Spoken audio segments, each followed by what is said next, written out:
কবিতা, অনুভৱ, কথা আৰু আবৃত্তি জাহ্নবী। দুয়ো একেলগে বৰষুণত তিতো, সেয়া যে এতিয়া সম্ভৱ নহয়।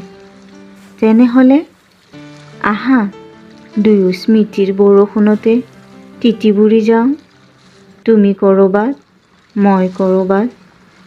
কথা মাত্ৰ অনুভৱৰহে, নহ'লে জীৱনটো লগ নকৰাকৈও কটাই যাব পাৰি। আগৰ দিনৰ ঘৰবোৰত দৰজাবোৰৰো এটা বেলেগ সম্পৰ্ক আছিল।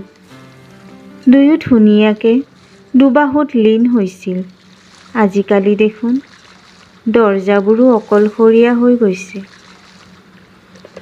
আজিকালি মানুহৰ সকলো পিনে ভিৰ-ভাৰ, কিন্তু সকলোৱে অকলে বাট বুলিছে।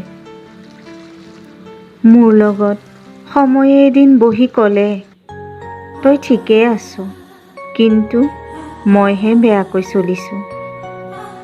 সপোনবোৰ বৰ বেয়া, পূৰণ হোৱাৰ লগে লগে সলনি হৈ যায়।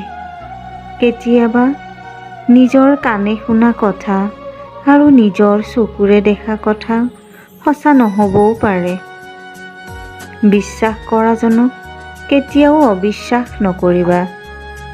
কথা মাত্ৰ বিশ্বাস আৰু অনুভৱৰহে, নহ'লেতো জীৱনটো এনেও পাৰ কৰিব পাৰি। নহ'লে ভাল সম্পৰ্কবোৰো এদিন নোহোৱা হৈ যাব।